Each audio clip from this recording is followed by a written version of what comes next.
Hi friends, ఇప్పుడు complex నెంబర్స్లో level 1 ప్రాబ్లమ్స్లో ఉన్నాం. ఒకవేళ జేఎంఎన్స్కి కానీ ఈఏపీ సెట్కి కానీ కాంప్లెక్స్ నెంబర్ నుంచి ఈజీగా అడగాలనుకుంటే లెవెల్ 1 ప్రాబ్లమ్స్ అడుగుతారు మ్యాక్సిమం.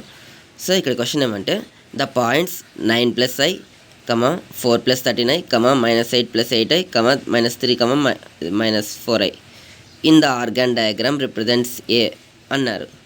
అంటే ఇక్కడ పాయింట్స్ ఇచ్చినారు. ఫస్ట్ ఫర్ ఎగ్జాంపుల్ ఏబిసిడి అట్లా 4 పాయింట్స్ ఇచ్చినారు అనుకుంటే ఆ 4 పాయింట్స్ కలిపితే మనకి ఏ డయాగ్రామ్ వస్తుంది అని అడిగినారు. రాంబస్ వస్తుందా, స్క్వేర్ వస్తుందా, రెక్టాంగిల్ వస్తుందా, ప్యారలలోగ్రామ్ వస్తుందా అని అడిగినారు.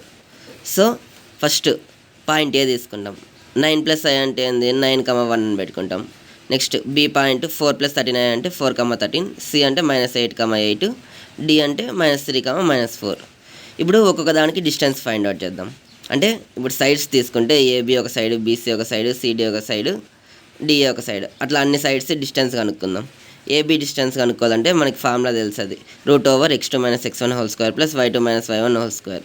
ఇక్కడ x1 x2 y1 అనుకొని x2 y2 అనుకుంటే √x2 మైనస్ అంటే సరే 9 - 4 అన్న అనుకోవచ్చు, 1 - 13 ఈ విధంగా అన్న అనుకోవచ్చు రివర్స్ పెట్టినా కానీ. లేకపోతే 4 - 9 హోల్ స్క్వేర్, 13 - 1 హోల్ స్క్వేర్ అట్లా చేసినా మనకు ఆన్సర్ స్క్వేర్స్లో ఉంది కాబట్టి పాజిటివ్ అయిపోతుంది. మనకు ఫైనల్గా 13 వస్తుంది. సేమ్ బీసీకి కూడా అట్లా చేద్దాం. దీని పాయింట్స్ 13 వస్తుంది. సిడీకి చేసినప్పుడు 13 వస్తుంది, డిఏకి చేసినప్పుడు కూడా 13 వస్తుంది. సో ఇట్లా చేసుకుంటూ పోతే అన్ని సైడ్స్ ఈక్వల్ వచ్చినాయి. అన్ని సైడ్స్ ఈక్వల్ వచ్చిండేది మనకి ఏమవుతుంది, ఆ ఆర్గాన్ డయాగ్రామ్ అనేది స్క్వేర్ని రిప్రజెంట్ చేస్తుంది.